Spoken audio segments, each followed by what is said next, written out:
Gente, boa noite. É uma alegria de novo para mim estar aqui com vocês. Sou o Walter Nagelstein. Sejam muito bem-vindos. Deixa eu arrumar aqui. Tá um pouquinho bamba o nosso tripé. Vamos lá. Ver se a gente ajeita. Sejam todos bem-vindos. Hoje é dia 13 de junho, dia de Santo Antônio. São 15 graus, eu falo aqui de Porto Alegre, capital do Rio Grande do Sul. É uma satisfação de novo estar com vocês. Eu queria convidar vocês a acompanharem a nossa live. Não vai ser muito extensa. E eu tenho certeza que o conteúdo que a gente vai abordar hoje aqui é muito importante e eu espero que a gente cresça junto nesse conteúdo, para a gente poder compreender melhor esse momento tão difícil da vida brasileira que nós todos estamos vivendo, de tanta polarização, tanto ódio do bem, né? Esse ódio travestido de empatia, esse ódio travestido de sentimento público, esse ódio travestido de interesse com a saúde, esse ódio que quer colocar todos de um lado ruim e quer jogar todos para o lado bom. E eu chamei como título da nossa live de hoje a frase deste pensador aqui, se chama Roger Scruton. Vocês já ouviram falar do Roger Scruton?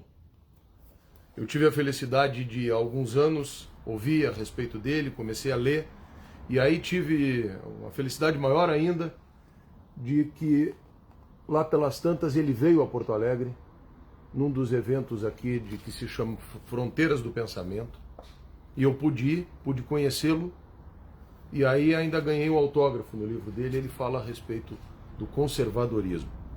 E eu queria falar um pouco sobre isso, rapidamente, para explicar para vocês o que está acontecendo no nosso país e quais são as ameaças que a gente está vivendo. A gente fala sempre aqui tanto sobre história, muitas vezes. Hoje eu queria falar sobre filosofia política, sociologia e a vida da gente, né? Como é que isso impacta.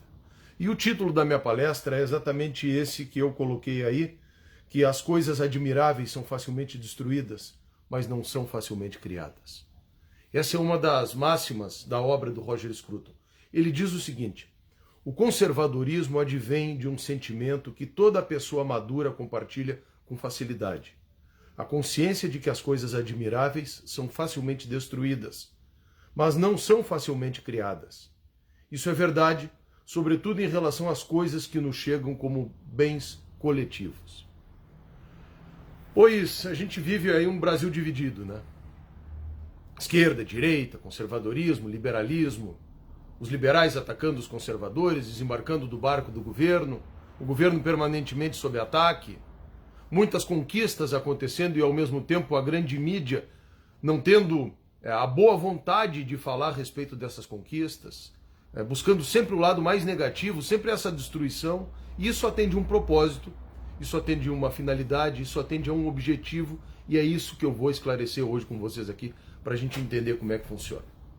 Por que, a primeira pergunta que eu faço, por que uma ideologia que não está comprometida com a violência? Vocês vejam, desde 2016, quando as pessoas foram para as ruas pedir o impeachment da Dilma, nunca houve um protesto com depredação no nosso país. Nunca houve. Não há lixo na rua, não há pichação, não há destruição.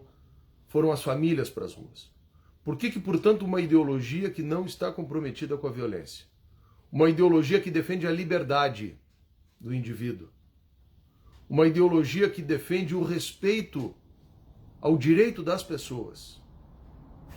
Uma ideologia que defende a vida. E que nesse aspecto se opõe contra o aborto, por exemplo. Entra numa seara um pouco mais polêmica, mas se opõe porque defende a vida. Por que uma ideologia que defende valores, que defende a família, que defende a propriedade privada, que é um direito sagrado de quem trabalha e sonha em comprar o seu apartamento, em construir a sua empresa, em ter o seu negócio respeitado? Por que uma ideologia que defende o empreendedorismo, que defende um Estado mais respeitoso com quem paga impostos, por que uma ideologia que defende todos estes, volto a dizer, sublinhar essa palavra, valores, fica permanentemente sob ataque? Ataque historicamente daquele grupo que quem é conservador se opõe, que são os revolucionários, e ataque muitas vezes dos liberais, que fizeram uma aliança circunstancial no Brasil com esta visão conservadora, porque também se opunham a essa esquerda revolucionária, mas logo em seguida desembarcaram e hoje estão fazendo o papel de inocentes úteis e atacando o conservadorismo, que, volto a dizer, representa esses valores que eu falei para vocês. Por que é ruim, ou por que pode ser atacada uma ideia, uma concepção, uma postura, uma visão de mundo que prega o respeito às tradições, o respeito à propriedade, o respeito à vida, que diz que a vida é sagrada, estão sob ataque.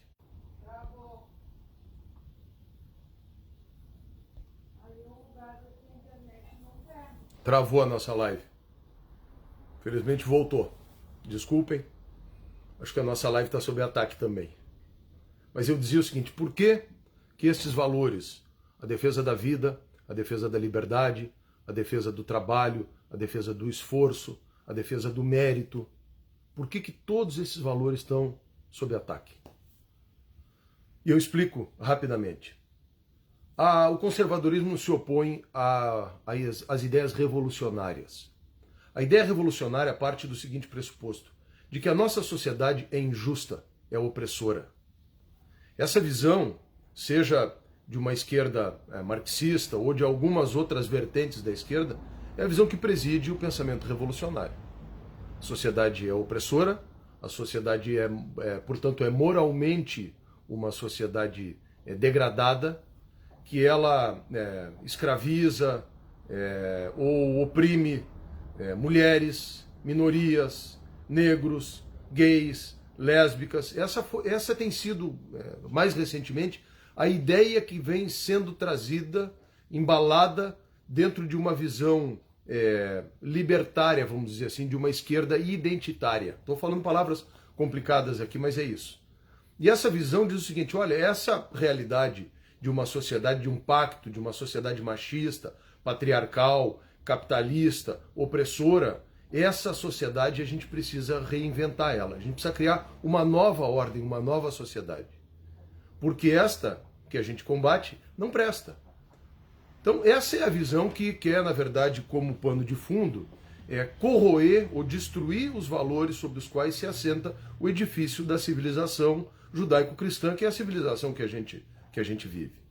Tem os seus problemas, tem os seus defeitos, mas nós levamos milhares de anos para conseguir chegar num modelo de sociedade como essa.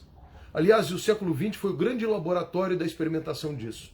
Porque como as sociedades saíram da Idade Média, lá do período do feudalismo, vieram para o iluminismo, antes existia as ditaduras dos sistemas monárquicos, e aí a gente começa a avançar para a democracia. Os Estados Unidos da América, a primeira nação democrática da modernidade, fazem uma revolução, que é a revolução do povo para o povo, mas em cima, sobretudo, da ideia de que o povo manda no governo e não é o governo que manda no povo. Essa é a ideia que está lá em Tocqueville, quando ele fala em democracia na América. Era um nobre francês que sai da França, vai para os Estados Unidos e testemunha toda aquela efervescência do nascimento dessa nova democracia. E aí nós chegamos no século XX, e aí começa a Revolução Industrial, e na Revolução Industrial a gente tem um problema de exploração da mão de obra, do trabalho, e aí vem Marx, escreve o seu Capital. Marx e Hegel fazem o seu manifesto, e a partir daí então nós temos o nascimento de uma ideologia em 1917, que é o comunismo. Como resposta a essa ideologia, na Europa nascem outras duas ideologias, o fascismo na Itália e o nazismo nacional-socialismo na Alemanha. E o século XX foi o século das ideologias, de tal forma que veio vindo de 1917, Revolução Bolchevique, se instala o comunismo na União Soviética, e aí depois vem década de 30, vem o nazismo, vem o fascismo, década de 40, a Segunda Guerra Mundial, saímos da Segunda Guerra Mundial e entramos na época o fascismo acaba na Segunda Guerra Mundial, mas sobrevive daquilo o socialismo ou o comunismo, liderado pela União Soviética, e o capitalismo, que não é uma expressão política, mas sim uma expressão econômica que tem também, evidentemente, as suas repercussões políticas. Aí nós temos 50 anos desse confronto. 50 anos do confronto do capitalismo e do socialismo. Até que o socialismo real acaba, agora, há 20 e poucos anos atrás, 30 anos atrás, quando cai o Muro de Berlim, quando cai a Cortina de Ferro, quando os regimes com a antiga visão do socialismo acabam por ruir. Mas os ideais que estavam lá, esses ideais não acabaram. Esses ideais de uma divisão que partem do pressuposto, o barro, a argila, a argamassa desses ideais é o pressuposto de que se vive uma sociedade excludente, opressora e desigual, onde os homens exploram os homens.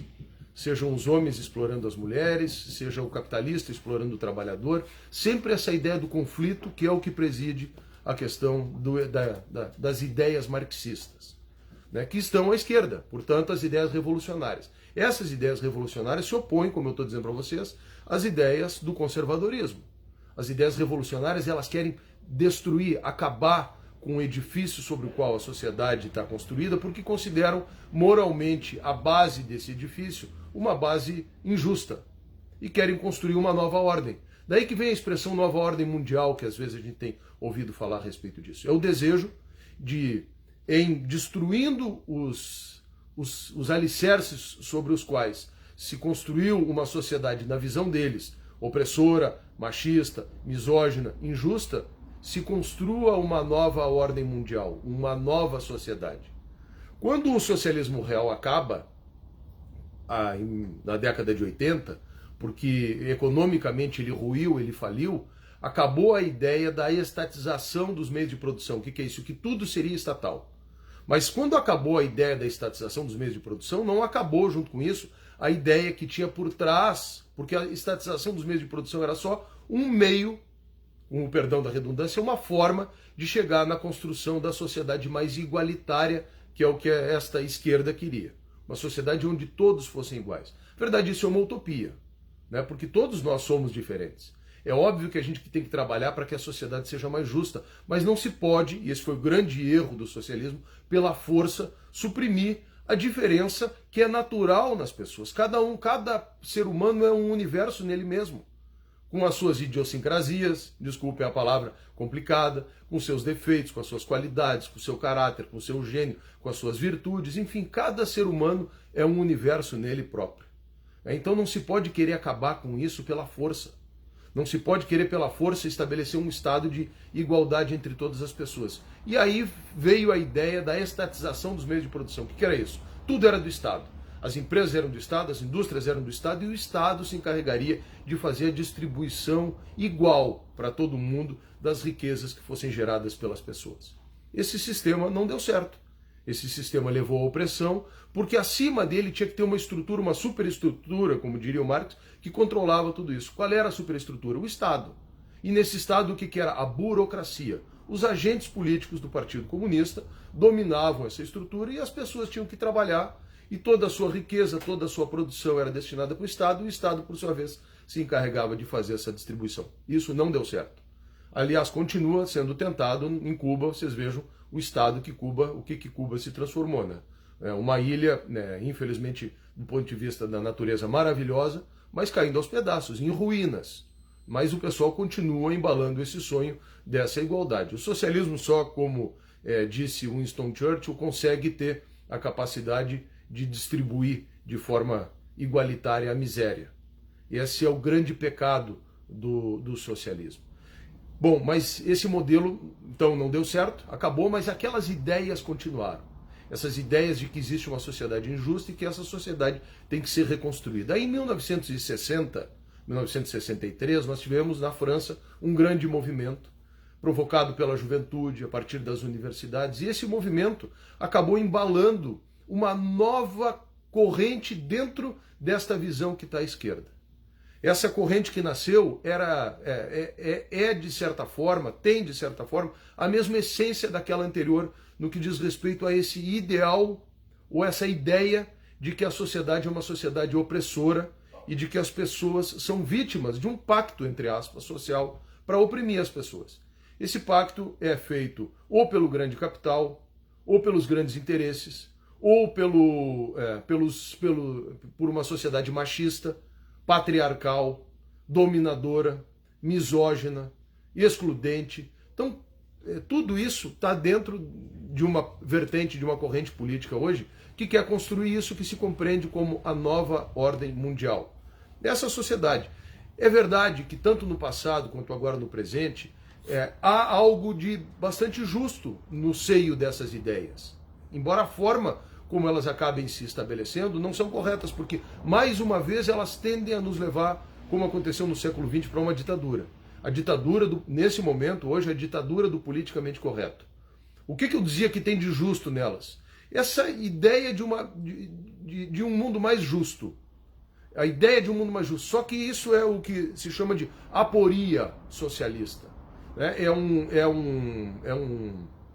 um problema matemático que eles não conseguiram resolver porque não há solução para esse problema. E a solução para essa questão está no conservadorismo. A solução para esse problema está no respeito. A solução para esse problema está na evolução da sociedade e das suas instituições ao longo de centenas e centenas de anos. Se leva muito tempo, dizia o Roger Scruton, de quem eu estou falando aqui quando eu falo em conservadorismo, para que se construam instituições, se levam centenas de anos para que se construam valores e instituições, e rapidamente, se nós não cuidarmos, esses valores podem ser destruídos. Então vocês vejam, é por isso que tudo isso que eu estou falando para vocês, quem defende a vida, quem defende a família, quem defende a propriedade, quem defende o direito do indivíduo, que nós todos devemos ter acordo que são valores positivos, que são princípios, que são virtudes sociais. Estes valores estão sob ataque, são defendidos por uma visão que é permanentemente demonizada. Demonizada por militantes, na verdade, né? No frigir dos ovos, em última análise, por militantes. Ou eles estão na grande mídia, ou eles vêm das universidades, formados, por sua vez, por outros, por aqueles outros que tenham essa mesma visão. Eu vou ler de novo a frase do Scruton aqui, e aí eu vou passar para uma segunda parte aqui da nossa live. O Scruton diz o seguinte: o conservadorismo advém de um sentimento que toda pessoa madura compartilha com facilidade. A consciência de que as coisas admiráveis são facilmente destruídas, mas não são facilmente criadas. Isso é verdade, sobretudo, em relação às boas coisas que nos chegam como bens coletivos. Pois vejam, a liberdade, os valores esculpidos numa Constituição, por exemplo, são valores que levam muito tempo para ser construídos. Mas vem um processo revolucionário e eles são facilmente destruídos. E conservar esses valores, conservar o respeito, é tudo isso que trata o conservadorismo. Mas aí o conservadorismo começa a ser atacado todo dia como se representasse alguma coisa ruim, né? Vocês vejam, permanentemente sob ataque, como se fosse uma ideologia deletéria. Vamos de novo aqui. Essas manifestações, vamos pegar a última agora dessa semana, a motociata do presidente da República com centenas de milhares de pessoas em São Paulo. Houve alguma depredação? Houve algum ataque a algum bem público? Houve algum gesto que afronte aos valores sobre os quais uma sociedade ordeira, próspera, justa, correta, se possa dizer que tenha havido? Houve algum ataque a isso? Nos eventos desde 2016, onde se combate esse tipo de pensamento à esquerda, revolucionário, vocês ouviram falar em algum momento de que algum desses valores tenha sido atacado, destruído, pichado, maculado? Agora vamos pegar, por outro lado, só para a gente fazer Olha, eu tenho meu cachorro aqui que... Passa para lá, vamos. O cara fica roncando aqui na volta. Por outro lado, vejam as manifestações e os protestos da esquerda. Em todos, a depredação, em todos a pichação, em todos a ofensa às outras pessoas. Qual é a necessidade, por exemplo, que um grupo feminista tem de, além de defender a sua bandeira, a sua pauta, promover algo que a esquerda chama de escracho? Por exemplo, ir para frente de uma igreja e na frente de uma igreja protagonizar sacrilégios com objetos sagrados. Sagrados a muitas pessoas. Qual é o intuito e qual é a natureza disso? A natureza é revolucionária. A natureza parte de uma convicção que eles têm de que isso vem lá do marxismo, de que a religião é o ópio do povo, né, de que essas estruturas são utilizadas para a dominação das pessoas e que, portanto, é preciso romper com os pilares dessas estruturas, acabar com os pilares dessas estruturas. E aí, dentro desse processo, entra esse ataque às instituições, entre os quais a igreja, que pode ter os seus problemas. O que foi? Pode ter os seus problemas, pode ter os seus defeitos. Então aqui, ó, obrigado às pessoas que estão participando. Rosane Nop, Cirlei, Beatriz, Musa, Danilo Tavares, Lígia Ziberman, Rosânia Nascimento, Ruth Damorim, querida Ruth, Marta Oliveira, Jaime Rodrigues, Hernani, não conheço, não consigo entender aqui, Hernani, segundo. Drebs, Hernani Drebs, Lucas Lunardi. Lucas está me perguntando quais as conquistas? Do que, Lucas? Não entendi. Quais as conquistas? Foi lá no início, depois a gente revê. Ada Charkansky, Sargento Flávio, um abraço, querida. Andréa Diniz, Lucimara, Marta. Será que ele está me perguntando quais as conquistas da sociedade? Tá, lê esse comentário. Jaime Rodrigues, isso? O Jaime diz o seguinte: aprendi que aquilo que é bom tem que ser vigiado e manter as suas conquistas sempre regadas e adubadas. O mal não dorme. Mas eu fiquei intrigado com a pergunta do Lucas Lunardi. Foi lá no início. Né? Dizendo assim, quais conquistas? Basta a gente viajar em qualquer país civilizado do mundo para ver quais são as conquistas da civilização. A ciência é uma conquista da civilização. A engenharia é uma conquista da civilização. Tudo absolutamente, a corrida espacial, as vacinas, as leis, as instituições, tudo são conquistas civilizacionais. Tudo são conquistas. Então tudo isso precisa ser preservado. Chica das Neves, Rodrigo Bittencourt, Lourdes Tecitori, Vera Regina, Nara Zenker, Silvio Luiz, Arnildo, meu querido sogro, Luzia de Jesus, Ronalva, Sueli Santos, Cida Alves, Valéria, Natália Tortello, Naida Dantas, Deise Santos. Saludos desde Argentina, diz a Lúcia Fernandes. Saludos, muchas gracias, bienvenida. Coisa boa, né? Nossa live é até internacional hoje. Mas o que eu estava dizendo para vocês é o seguinte. Então, duas forças se opõem. E tem uma terceira força que a gente poderia considerar que estaria à direita no campo político. Né? Essa expressão direita e esquerda é uma expressão bastante recente. Ela advém da Revolução Francesa, do período da Revolução Francesa. Depois a gente usa uma outra live no outro dia para falar disso. Mas a gente está hoje buscando pontuar conservadorismo e revolucionarismo. Ideias revolucionárias que estão à esquerda, que querem, não compreendem a sociedade da forma como ela está, como uma sociedade que tenha sido construída em cima de bons valores, bons princípios, bons pilares, e que, portanto, é preciso reinventar a sociedade. E uma visão conservadora que acha que que o edifício da civilização é algo que leva muito tempo para ser construído, que tem problema sim, não quer dizer que seja tudo perfeito, mas que são conquistas e avanços que precisam ser preservados. Né? Nós temos uma civilização ocidental. Então, o que eu estava dizendo para vocês é o seguinte: tudo o que o conservadorismo faz recentemente tem sido atacado. Porque o outro lado, ele durante muito tempo, recentemente, especialmente desde a década de 60, durante todo o século XX, com o ideário marxista anterior, e agora, depois da década de 60, ele vem se construindo em cima desse outro modelo. E isso está muito presente hoje, na imprensa, na grande mídia, no jornalismo, nas escolas, nas universidades. Isso permeia. Tem um filósofo e político italiano Antonio Gramsci, que era um militante marxista, comunista, foi preso durante muito tempo, e ele acabou escrevendo as suas obras e falando a respeito de que a nova forma da revolução marxista não mais poderia ser aquela que tinha sido tentada na Espanha, que acabou não prosperando em tantos outros lugares.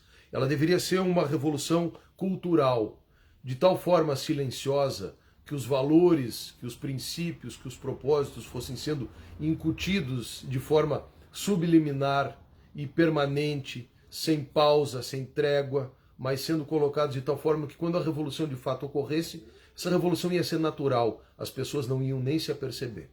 Né? E é isso que a gente está, de certa forma, vivendo. E é essa tensão que a gente tem no Brasil no dia de hoje. Né? Porque a gente tem um governo que é conservador, que vocês me digam o seguinte, o que a grande acusação nesse momento é genocida. Essa é a grande acusação que pesa sobre o governo.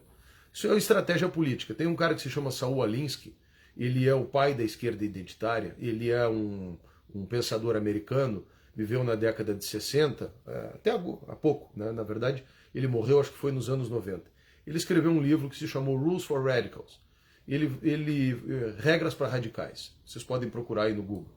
E ele fala a respeito de... Ele esboça a estratégia de...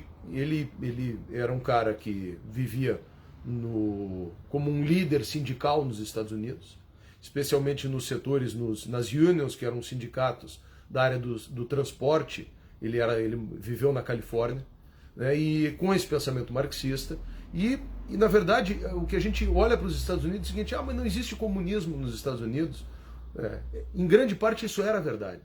Os Estados Unidos foi um país criado em cima de um consenso capitalista, em cima de um valor principal que é a liberdade, e um consenso de que essa liberdade ela tem a ver com o esforço, tem a ver com, enfim, com esses valores sobre os quais a Constituição americana, que é uma Constituição de 14 artigos, bastante sucinta, que a Constituição americana foi constituída, a Revolução Americana foi feita. Pois essa ideia de que não havia marxismo nos Estados Unidos, ela acabou. Acabou especialmente depois da década de 60. E acabou especialmente a partir de movimentos como esse do Saul Alinsky. De tal forma que dentro da Universidade dos Estados Unidos, assim como aqui no Brasil e em vários outros países do mundo, isso é um fenômeno que está acontecendo. Né? E eu estou simplesmente fazendo um diagnóstico de um fenômeno político para que a gente entenda e saiba o que está acontecendo no mundo nesse momento. Né? Quais são os choques que acontecem para que a gente tenha essa realidade que a gente está vivendo. Então, o Saul Alinsky, nesse livro dele, Rules for Radicals, Regras para Radicais, ele escreve uma coisa que são as 13 regras, vocês podem procurar lá. E a 13ª regra, ela diz o seguinte, acusa o teu adversário, polariza o teu adversário e congela o teu adversário. O que quer dizer isso? Acusa ele, diz o seguinte, olha, o Bolsonaro é genocida, congela ele, repete a exaustão, ele é genocida, é genocida, é genocida, é genocida. E polariza ele é de extrema direita. E aí quando a gente vai ver, escuta a BBC, a CNN, a Rádio França Internacional, esses jornalistas que estão fruto dessa outra vertente ideológica, política, formada nas escolas, nas universidades, essas duas forças políticas que se enfrentam, esses outros reproduzem isso. Outro dia eu tenho o costume de ouvir a Rádio França Internacional de noite, põe o fone e fico ouvindo, e aí estavam falando um correspondente do Brasil, na manifestação lá de São Paulo, e aí entra e fala assim, o presidente de extrema direita do Brasil, o presidente Bolsonaro.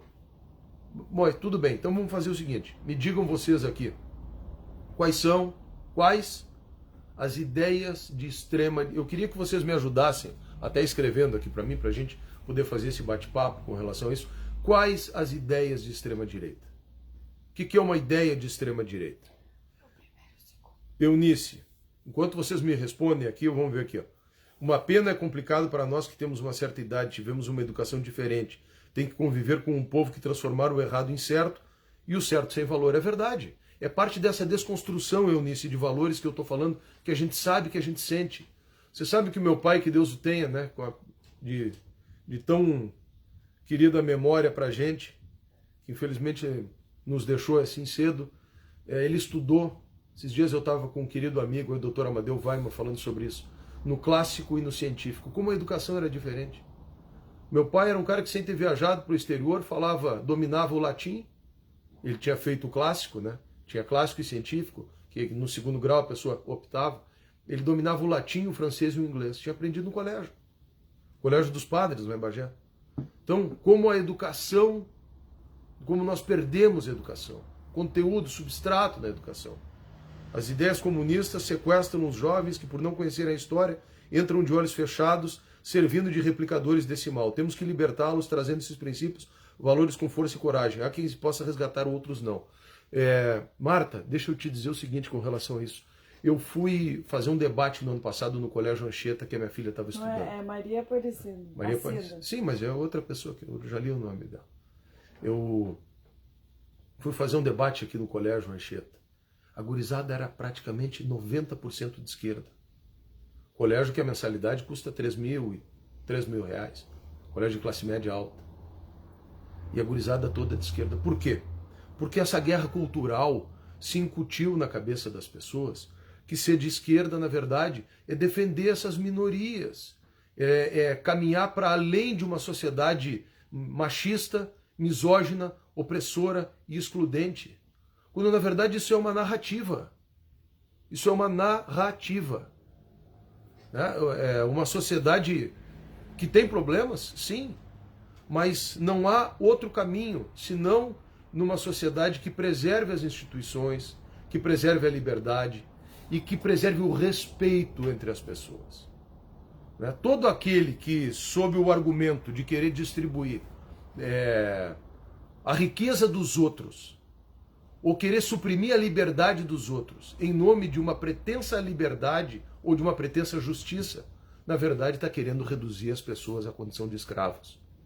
Está querendo de novo construir processos ditatoriais. Está querendo construir em nome de pequenos coletivos a ditadura do politicamente correto para de novo se auto-imputarem a ideia de que moralmente são superiores e mais justos e que os outros são comprometidos com uma sociedade moralmente inferior e que, portanto, que os outros têm que ser dominados. E aí, eu vou te pedir, posso só tentar fazer aqui a nossa live. Gente, vamos de novo. O que eu tinha perguntado para vocês que eu pedia? O que foi a ideia que eu perguntei? Que eu tinha pedido que enquanto eu respondesse aqui, me ajudem aí. Tá aqui. Quais são as ideias de extrema-direita que nós temos hoje, que são defendidas aí? Quais? Me digam uma ideia de extrema-direita, por favor. Qual foi a prática? O que foi colocado em prática nos últimos 2 anos que se possa dizer que nós temos um governo de extrema direita sendo implementado no Brasil? O pessoal fala o seguinte, o governo negligenciou as vacinas. Vamos pegar essa parte da pandemia. Gente, o governo começou em maio do ano passado a construir a fábrica da Fiocruz no Rio de Janeiro. Em maio. A pandemia estourou no mundo em fevereiro. Chegou no Brasil em março. Nós tivemos o lockdown em Porto Alegre dia 19 de março. Nós ficamos com Porto Alegre, por exemplo, fechada de março até dia 4 de junho. E em maio de 2020, o governo começou a envidar, a fazer, a empreender esforços para construir a fábrica que está funcionando hoje na Fiocruz. E a fábrica com um propósito, de que o Brasil tivesse autonomia e independência na fabricação da vacina. Aí chega em novembro e vem essa narrativa de novo, né, compartilhada por esses, não vou nem adjetivar porque não merecem, amorais, lá que estão presidindo essa CPI do Senado, para dizer que a Pfizer tinha oferecido em novembro, numa condição que o próprio presidente de esquerda da Argentina, Alberto Hernández, disse que para eles era muito violenta também. Quer dizer, então, Tudo narrativa de novo. Há um governo negacionista que atrasou a vacina. Governo que começa a construir uma fábrica em maio. Hoje, nós já somos o 5º país que mais vacina no mundo. E se é verdade, por outro lado, que para o que a esquerda defende, que não se tomou as medidas adequadas, o que se pode dizer da Argentina? Que adotou o maior lockdown do mundo e que tem indicadores de Covid maiores que os nossos. Taxa de contágio, taxa de morte por habitante. O que se pode dizer? O que quer que seja, o Brasil foi o país, ao longo de 2020, que mais, à exceção dos Estados Unidos da América, mais distribuiu dinheiro para suas populações vulneráveis em forma de auxílio. 160 bilhões de reais. O governo federal ajudou com mais de 60 bilhões de reais os estados do Brasil. Podem dizer que não? Estados como o Rio Grande do Sul colocaram as suas contas em dia, sim, graças aos recursos. Porto Alegre, eu era vereador, era integrante da Comissão de Economia e Finanças da Câmara, eu sei o quanto veio de recursos para Porto Alegre. Veio praticamente R$1 bilhão para Porto Alegre. Acho que R$1 bilhão e meio veio para Porto Alegre. Praticamente nós não tivemos impacto, mesmo que a cidade tenha ficado 6 meses praticamente com a economia fechada, nós quase não tivemos impacto econômico na perda de arrecadação pelo recurso que veio do governo federal, mas nada disso é falado, ao contrário. Sempre é essa tentativa permanente de desconstrução. Por quê? Porque é mais fácil, como eu disse para vocês, destruir do que construir, por um lado, e por outro lado, porque esta esquerda quer retornar ao poder de qualquer forma, para levar adiante a sua visão de mundo. Nesse aspecto é até legítimo. Cada um enxerga de um jeito, cada um quer implementar a sua agenda, os seus propósitos. Mas essa é a luta que está posta aí. E é dessa forma que a gente precisa compreender como é que esse jogo está sendo jogado. Os interesses dos grandes patrocínios que foram perdidos. O setor militante e artístico sempre foi um setor vinculado à esquerda. Sempre foi. Isso é da cabeça das pessoas. Tem pessoas que têm essa visão. Eu sempre digo o seguinte, ser de esquerda ou ser de direita, também é muito da forma, é algo interno. É da forma como nós conseguimos, é a percepção que a gente tem a respeito do mundo. E para algumas pessoas, o mundo está errado. Para outras pessoas, o mundo está totalmente errado. E ele tem que ser reconstruído, refeito. Essa é a visão revolucionária. O revolucionário compreende que o mundo está totalmente errado, que a sociedade que a gente vive é uma sociedade machista, opressora, capitalista, misógina, preconceituosa, racista, e que tem que ser reconstruída essa sociedade. Se tentou de uma forma ao longo do século XX, dentro de um modelo de Estado máximo, de estatização, ou seja, tudo era o Estado que dominava. Esse modelo veio de 1917 até 1980. Esse modelo se mostrou impraticável porque economicamente ele não dava certo, porque ele não tinha ganhos de eficiência, porque ele oprimia as pessoas, porque continuava tendo castas e classes diferentes. Nos países comunistas, as grandes burocracias do partido continuavam vivendo muito bem, como acontece na Venezuela hoje, que a família do Maduro é multibilionária, que a família do Chávez é multibilionária, que o povo sofre, como só acontece em outros países, como aconteceu no Brasil, onde essas burocracias partidárias chegam no poder e são corruptas ou se corrompem. Então, a melhor forma, a história da sociedade já mostra, ao longo, nós estamos no ano 5.778, eu acho, da tradição judaica, 2021 da era cristã, portanto, vamos imaginar aí 5.000 anos de história. A gente já sabe o que dá certo, o que não dá.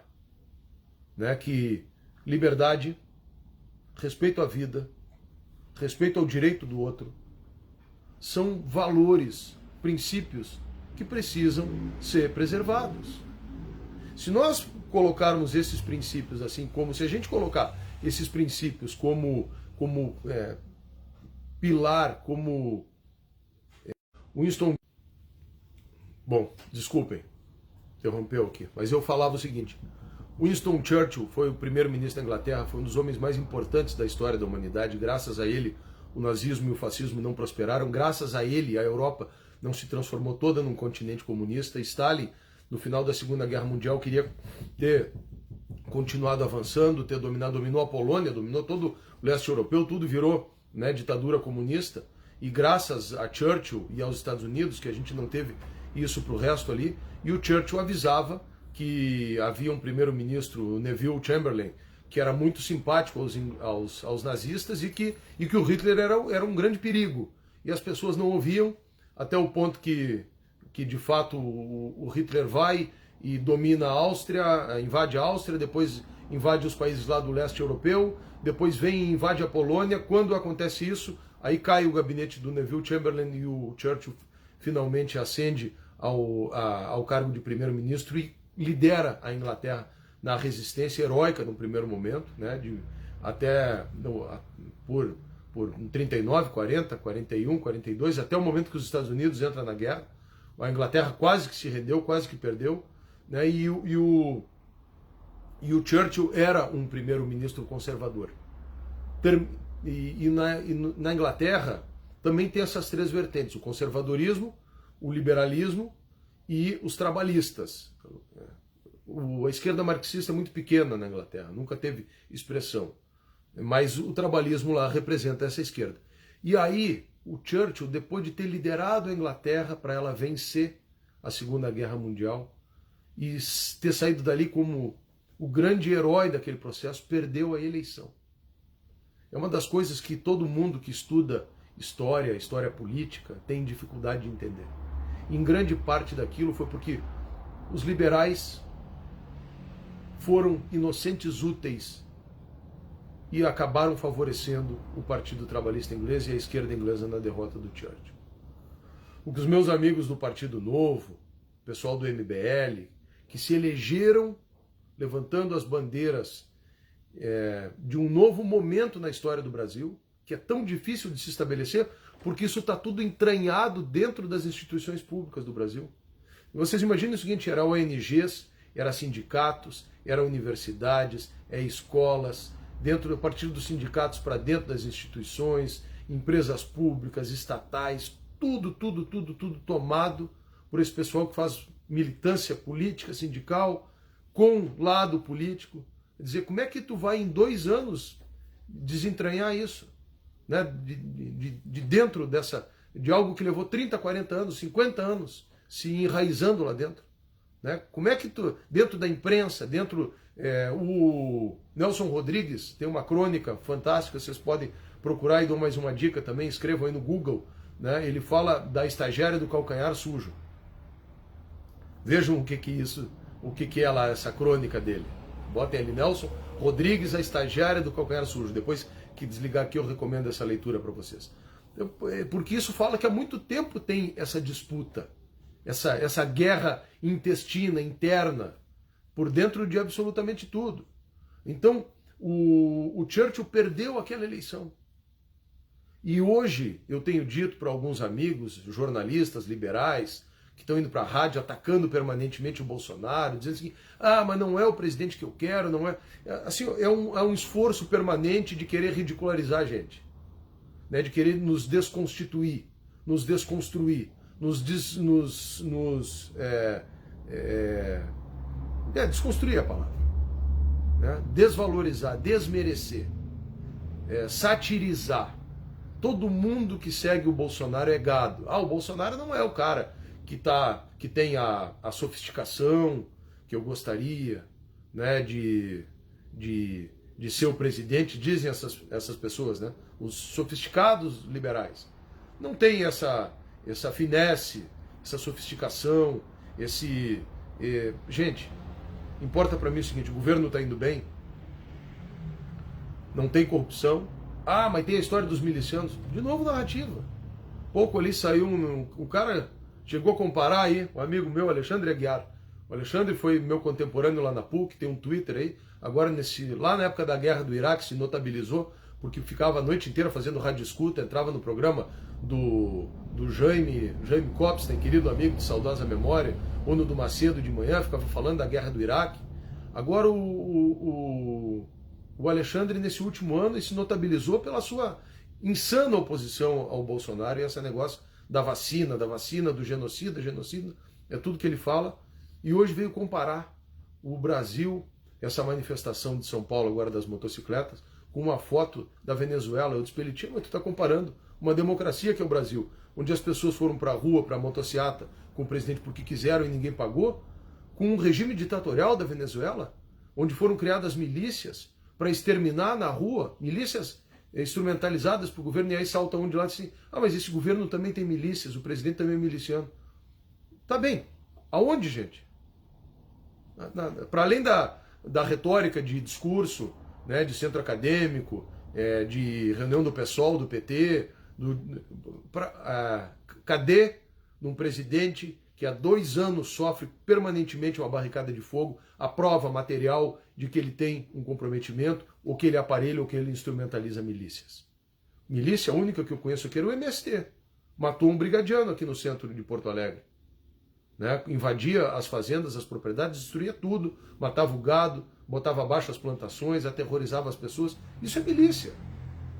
Né? Então, o cara que use o bom senso, algumas verdades são evidentes, e o efeito e pronunciado pelos medicamentos usados no tratamento ambulatorial precoce contra esse vírus é uma delas. Outra verdade, mais evidente... Bom, vamos nessa parte que é o seguinte, essa doença aparece e ela é nova, tá? Eu já disse, já escrevi a respeito disso no meu site lá na RDC. Um dos métodos de pesquisa e desenvolvimento científico é o método da experimentação, é o método do empirismo, tentativa e erro, até o momento que numa dessas pesquisas se consegue acertar. Diante de uma doença nova, era lícito, e mais do que isso, é dever dos médicos, buscarem alternativas para tentar preservar a vida das pessoas. Inclusive buscando medicações. O que não é lícito é, por uma questão ideológica, simplesmente achar que vai dar novalgina para a pessoa e mandar para casa até o momento que ela já está tomada de vírus, vem para o hospital e morre. Isso sim que não é correto para mim. Então tomar ivermectina, tomar hidroxicloroquina, todas essas, mas não funcionava, não sei o quê. Gente, primeiro lugar que a ivermectina eu tomei, eu tive Covid, minha família teve Covid, aí vão dizer assim, mas se tu não tivesse tomado também não teria mudado nada. Não sei. Eu tomei antibiótico também para que não evoluísse. E tem médicos que eu conheço que têm um determinado posicionamento ideológico e que davam dipirona para as pessoas. Então, outra coisa que se politizou foi isso. Tudo é experimental nesse momento. As próprias vacinas, que historicamente são desenvolvidas com 10 anos para que tenham segurança, tiveram que ser desenvolvidas às pressas, porque nós estamos diante de algo que há 102 anos o mundo não via. A última pandemia foi da gripe espanhola. Então teve que se buscar uma vacina para enfrentar isso. Não se sabe até hoje de onde veio o vírus. O vírus veio da China, foi fabricado havia experimentações científicas de ganho de... como é que chama aqui em inglês? Ganho de... Não é ganho de escala, mas esse enhance, que o tal do Fauci, esse lá nos Estados Unidos, agora tem e-mails dele que estão vindo à tona. Né? Ganho ganho de produtividade, até se pode dizer. Tinham experimentos nesse sentido. Então ninguém sabe nada. Então tudo que era científico nesse momento,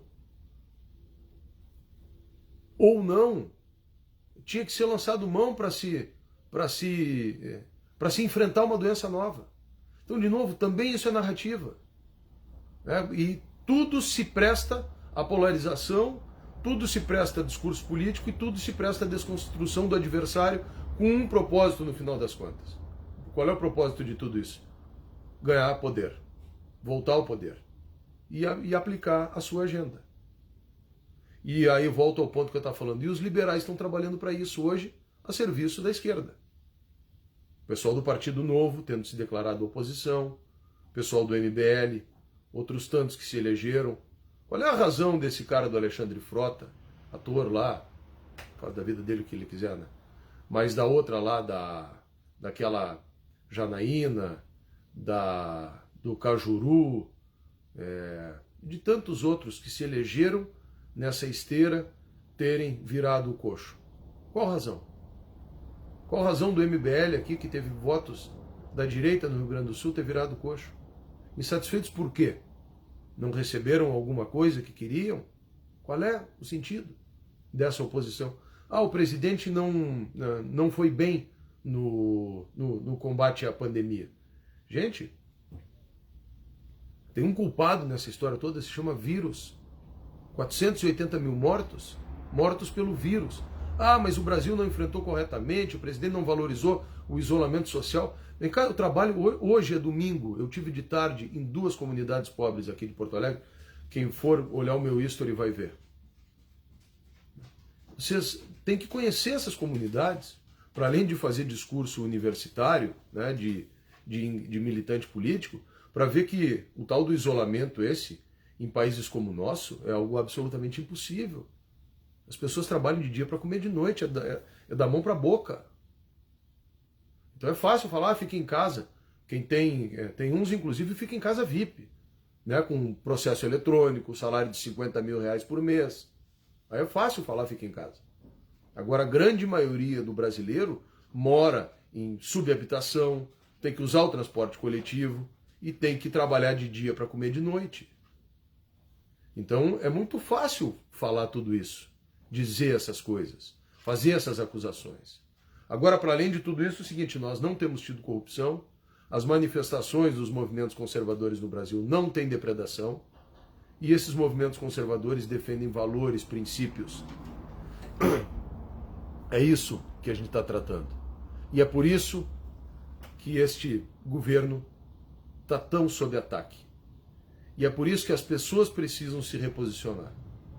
Verificar, de fato, quem defende esses valores e se estes que defendem, ou que têm a obrigação de defender, estão defendendo, e o que é preciso daqui a 1 ano e meio para que um governo que tem só 2 anos e meio e que já avançou na agenda das privatizações, das obras de infraestrutura, a questão agrícola no Brasil como nunca, que enfrentou a pandemia sim e não deixou o país morrer à míngua, que distribuiu 160 bilhões de reais em auxílio para as pessoas mais pobres, que a partir desse recurso fez com que o comércio girasse, supermercados não parassem, lojas de material de construção não parassem, ferragens não parassem, fruteiras não parassem.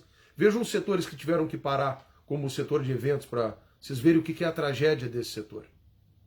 O horror que é para esse setor. Vejam, mas não atendeu no Amazonas. Gente, os governos estaduais tiveram recursos para fazer. Ainda hoje eu estava vendo Mato Grosso do Sul, está com as suas UTIs cheias. Quem é que está lá transportando as pessoas para os outros estados? A FAB, a Força Aérea Brasileira. Tudo é logística do governo federal. E todo o ataque é esse ataque de desconstrução, desconstituição, que tem como pano de fundo os interesses políticos. A crise de abstinência, a falta de patrocínios, o retorno das rouanês e as outras questões todas que estão por aí. Passa para lá, tia. Cachorrada aqui. Vai me derrubar a live? Então, gente, é isso. Eu quero agradecer muito a vocês, mais uma vez, essa audiência. Queria que a gente entendesse um pouco o que está em jogo, né? Quais são as duas visões que estão em jogo, por que os liberais estão fazendo o papel de inocentes úteis. Então eu vou ler aqui por último essa passagem do Scruton para vocês. O conservadorismo advém de um sentimento que toda pessoa madura compartilha com facilidade, a consciência de que as coisas admiráveis são facilmente destruídas, mas não são facilmente criadas. Isso é verdade, sobretudo em relação às boas coisas que nos chegam como bens coletivos. Paz, liberdade, lei, civilidade, espírito público. a segurança da prosperidade e da vida familiar. Tudo o que depende da cooperação com os demais, visto que não temos meios de obtê-los isoladamente. Em relação a tais coisas, o trabalho de destruição é rápido, fácil e recreativo. O labor da criação é lento, árduo e maçante. Esta é uma das lições do século XX. Também é a razão pela qual os conservadores sofrem desvantagens quando se trata de opinião pública. Sua posição é verdadeira, mas enfadonha.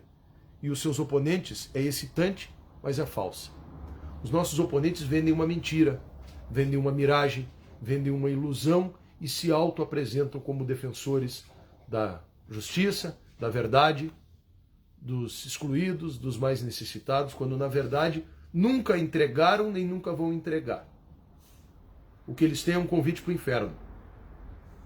O dia que a pessoa chega lá, o diabo se apresenta, todo bonito. O dia que a pessoa chega, o inferno é o inferno. É isso. Obrigado pela audiência de vocês. Ah, olha só. Me sigam, por favor, no Instagram, preciso de vocês. Walter Nagelstein, Walter com V simples, assim como Churchill fazia de Vitória. Nagelstein, Nagelstein. Nagelstein quer dizer prego de pedra. Como dizia o meu pai, pode até quebrar, mas não dobra. Isso são os valores que a gente precisa preservar e conservar. E por isso que é tão difícil essa nossa luta. Porque, como eu disse para vocês, as táticas que os nossos adversários usam é a tática de nos acusar. A tática de nos acusar, nos polarizar e nos congelar na acusação. Esta é uma das táticas, como eu falei aqui na nossa live, do Saul Alinsky, com Y no fim, que fala a respeito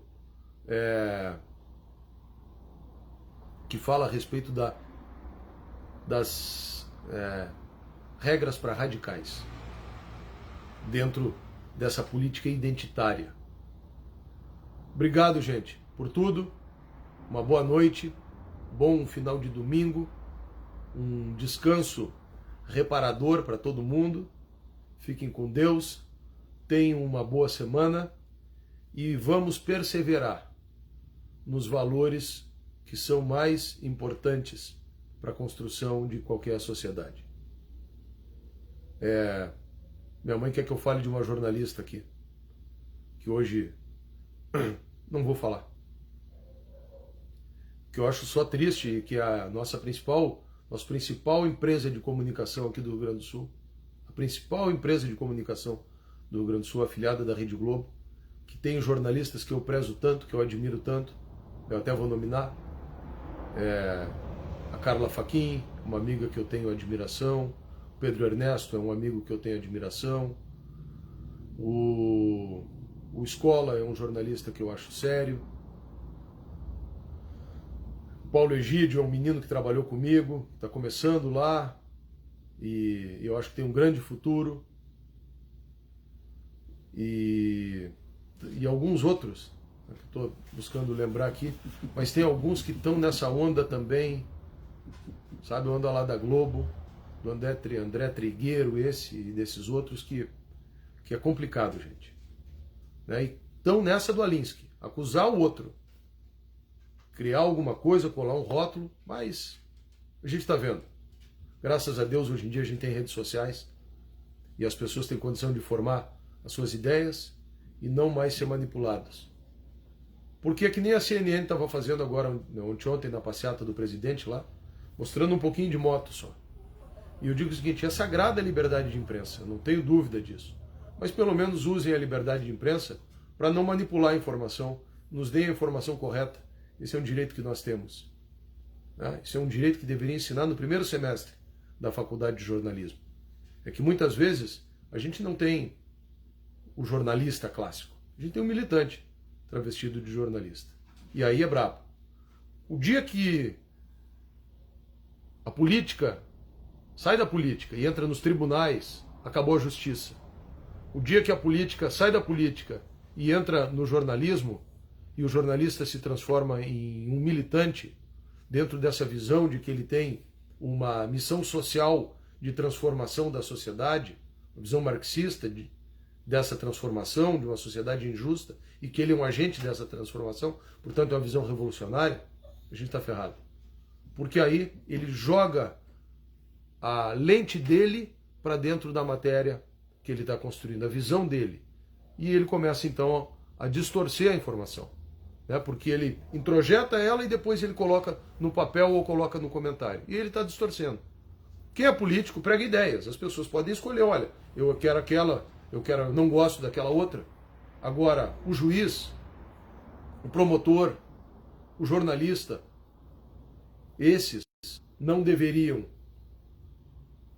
cometer esse pecado de deixar que as suas preferências políticas influenciassem o sagrado exercício da sua profissão. Gente, com isso eu me despeço de vocês. Obrigado mais uma vez pela presença de todos, pela companhia de todos. Um bom final de domingo, uma boa semana. Fiquem com Deus.